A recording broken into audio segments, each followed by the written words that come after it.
This lecture presents an in-depth exploration of a pivotal moment in American history, a moment encapsulating the complexities of race relations, civil rights, and the pursuit of equality.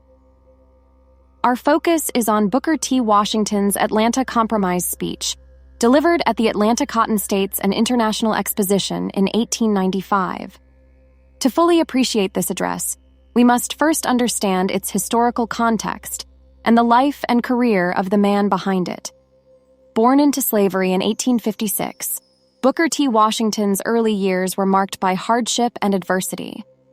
Growing up in the aftermath of the Civil War and the Reconstruction era, he experienced both the promises of progress and the perils of racial violence and discrimination.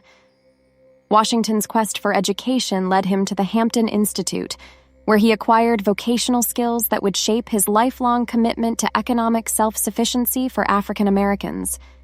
His dedication and leadership abilities earned him recognition, and in 1881, he became the founding principal of the Tuskegee Normal and Industrial Institute in Alabama, now Tuskegee University. Washington's rise to prominence was marked by his appointment as the first leader of the Tuskegee Normal and Industrial Institute in Alabama in 1881. At Tuskegee, he focused on practical education and vocational training, teaching students valuable skills that would enable them to achieve economic independence. This philosophy resonated with many African Americans striving for self-improvement in the post-Reconstruction South, making Washington a respected figure within the community. The Atlanta Compromise Speech. Washington's Atlanta Compromise speech was delivered in a time of significant racial tension and discrimination. African Americans faced widespread disenfranchisement, segregation, and violence in the South. Against this backdrop, Washington's speech represented his strategy for African American progress and racial harmony. Washington stressed the importance of vocational and industrial education for African Americans. He believed that by acquiring tangible skills, they could secure economic stability and, ultimately, equality. This approach appealed to many African Americans who sought self-sufficiency and economic advancement. Washington advocated for African Americans to avoid political agitation and confrontation with white society. Instead, he proposed that they focus on self-improvement and economic development. This stance, often seen as accommodating to white power structures, led to criticism and labeled him as an accommodationist. Washington argued that economic success would gradually erode racial prejudice. As African Americans proved their worth as skilled workers and productive members of society, he believed white Americans would be more inclined to grant them political and civil rights. Booker T. Washington's Atlanta Compromise speech was a carefully crafted address that carried historical significance within the broader context of race relations and civil rights in the United States. The late 19th century marked a tumultuous period for African Americans in the post-Reconstruction South. The Reconstruction era, which followed the Civil War, had brought about significant advancements in civil rights, including the 13th, 14th, and 15th Amendments to the U.S. Constitution, which abolished slavery, granted citizenship rights, and protected voting rights for African Americans, respectively. However, this period was also marked by severe backlash, the rise of white supremacist groups, the enactment of Jim Crow laws that enforced racial segregation, and the disenfranchisement of African American voters led to a repressive and dangerous environment for Black Americans. Against this backdrop, Washington's Atlanta Compromise speech had a specific purpose.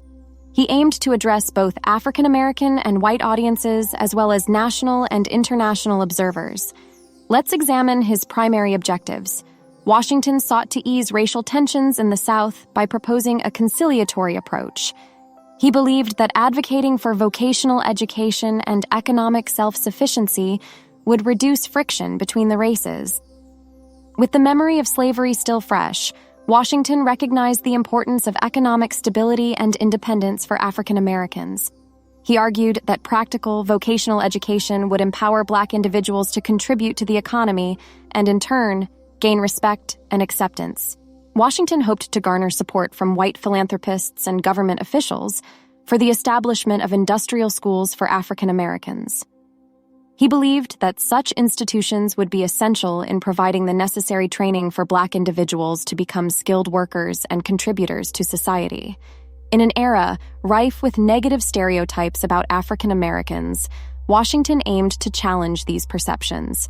He sought to portray African Americans as responsible and industrious citizens, thereby countering the prevailing prejudices. Washington's emphasis on vocational education did lead to the establishment of numerous industrial schools for African Americans in the South. These schools played a crucial role in equipping African Americans with skills for economic self-sufficiency.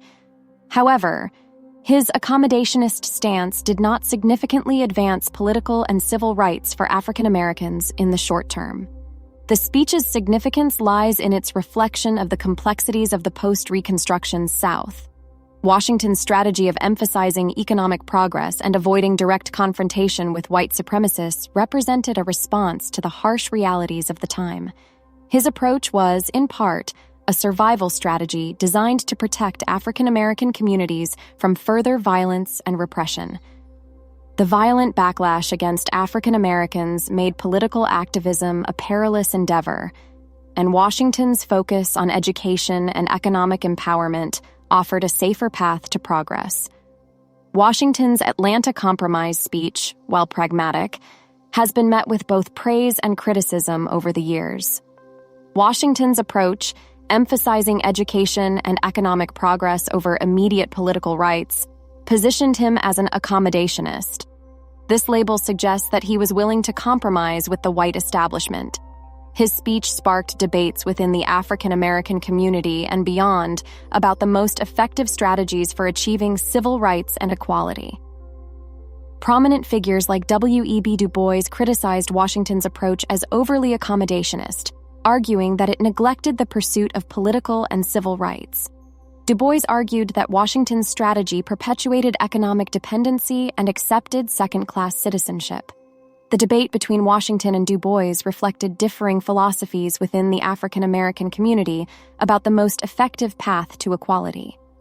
Booker T. Washington's Atlanta Compromise speech stands as a pivotal moment in American history. It was delivered by a man who had risen from slavery to become one of the most influential African American leaders of his time. His speech addressed the pressing issues facing African Americans in the South, with a focus on economic empowerment and racial harmony. While Washington's approach has faced critique over time, the speech remains a critical touchstone in the ongoing discussion of civil rights and race relations in the United States. The speech and Washington's philosophy continue to be subjects of historical analysis and debate, highlighting the enduring impact of his ideas on the African American quest for equality and self-determination.